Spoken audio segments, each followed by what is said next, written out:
How you doing, YouTube? Matt Massive Beer Reviews back with a little bit of anniversary jams. 4th anniversary jams in the form of Conclave Brewing's 4th anniversary. This is double IPA. Conclave. I've done quite a bit of their beers. But it's been a little bit. Self-posted one. And I'm recording this the weekend before I'm having my beer tuber palooza, and I figured I'd kind of hit up a couple New Jersey breweries and kind of get a little bit of wares for all the guys that are coming in for the little kind of get together. And I had to grab some Conclave, but there was a little bit of a twist. It was their anniversary weekend, and I ended up getting there a little bit later than anticipated. So I got there about 3:30ish, and they were out of everything, at least as far as their anniversary stuff goes. But I was lucky enough to wrangle a I would say they call this a low fill can. For those that don't know what low fill cans are, is basically when they're doing the canning process. If it's not completely full, they kind of throw those off to the side, and they don't sell them to the general public. But I was lucky enough to grab one of those, and under the caveat of if you drink it quick. Here we go. It's been like an hour and a half since I've got it. Anyway, so I picked this up, and I figured I'd do it for a couple of reasons. One, my buddy Keith is on the other side of this camera. He wants to try it. I only had one can, so I have to open it. 2, I want to review it. And 3, it's a beer. Let's see, what else do we have here? It's just called 4th Anniversary. It's actually the name of the beer.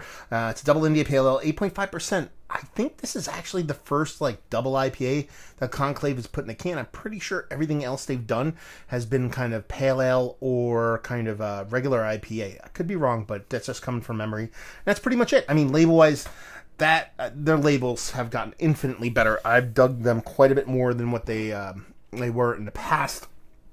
They actually made a shirt with this kind of design on it, and they didn't have my size, and I'm super pissed off, so that sucks. Anyway, let's dive into it. See how low this... That's not that low. That's not that low. It was probably, in a perfect world, it'd be a little bit higher, but it wasn't that low, so I'm not too worried about it. Plus, you're talking about... This is probably canned... Let's see, it was canned 7/9 today, I believe... Is it 7-Eleven today? So it's a couple days. And honestly, there's probably about that much space on the top there. Yeah, good for me. Anyway, she looks all the part of a hazy. She's got that rich kind of tight, compact bubble head. A little bit of rockiness kind of floating around there. She has that rich kind of orange core with that nice, soft, glowing kind of cataract edges. She looks all the part of a modern day kind of hazy IPA. Let's see if we can get a nose. That really is a lot of what Conclave does, because you're getting that icky, sticky dankiness. You're getting a nice fruit component. It's more medley than anything else. Sure, if anything, gun to my head, you're going to lean just kind of generic citrus. But it's like a soft fruit medley, over-ripened kind of fruit medley. A nice bright green, almost eucalyptus kind of vibrance to it. Reminds me of their trees of green a bit.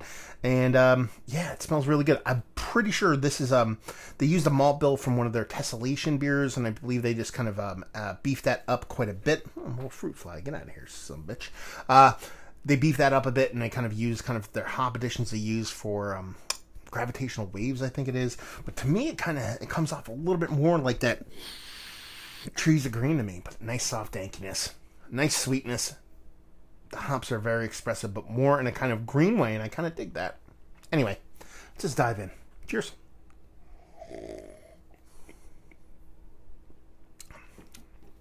Oh, okay. That's a dangerous beer. You're getting a big, huge portion of that fruit medley, now probably leaning a little bit more tropical fruit. It does come off sweet, a little bit kind of crystalline, kind of residual sugar kind of sweetness. Not necessarily a horrible thing when you're talking about 8.5% double IPA. I can get down with that. That green portion of the show is definitely there. It's probably as big, if not bigger, than what the nose will lead you to believe, but since that fruited portion of the show is a bit bigger, you kind of lean towards that a little bit on the first sip, but that's, make no mistake, the actual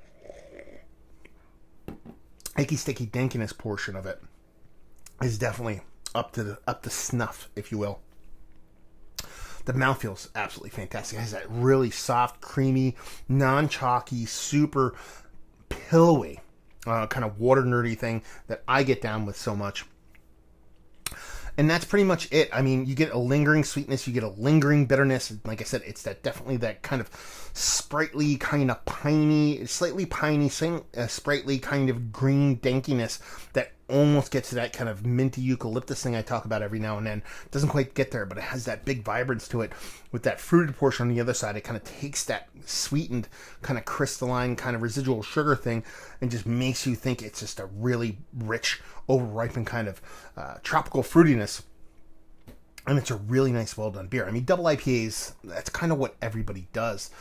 More often than not, I actually go to Conclave because they produce beers outside of that realm. More often than not, they produce pale ales. While I was there, I had a pale ale, 5% pale ale, IPA that was just barely 6%, and a Pilsner. Those are the kind of beers that I really want to chug. But every now and then, I really do want a bigger beer, and this one is probably one of the better ones that I've had, low-fill cans or not.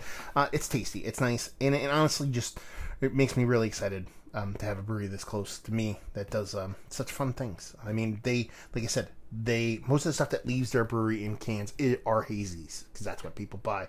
But they run a gamut, you know what I mean, of different styles and different ABV levels. And to see where they were when I first started going to the brewery about 2 years ago to where they are now, it's pretty damn good stuff. So let's talk about it. It's one of the better double IPAs I've had as late, yeah.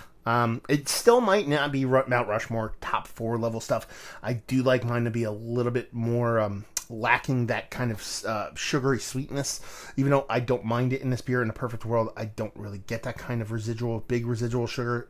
Again, small knock on a beer that is very close to being up there. Bagging availability, I forget what this was going for at the brewery. Like I said, I ended up getting a can just tossed my way, so it didn't cost me anything. Brewery only. Small place. Expansion maybe in the future, who knows? But yeah, small place, so definitely brewery only. And leave you with, if you like you like this, if you like new school hazy IPAs, but you're not afraid of a bit of bittering, because you're going to get it in here. Again, like I said, there's a touch of that residual sugar, nothing over the top. I've seen much worse from beers that people absolutely love. I shouldn't say worse. This is not a personal preference of mine, so it's not necessarily a negative thing. But all in all, if you dig big hazies, you dig breweries trying to do things right, you like new school beer, it's going to do you right. There you go. Another review in the books. Hopefully you guys enjoyed it. Down there if you want to talk about it. Massive Beers if you want to check me out doing the social media stuff. Beer Massive if you want to check me out doing the whole podcasting thing. And hopefully you guys enjoyed the review. Hopefully enjoying a nice little Conclave jammer right now. And hopefully see you next time. Cheers.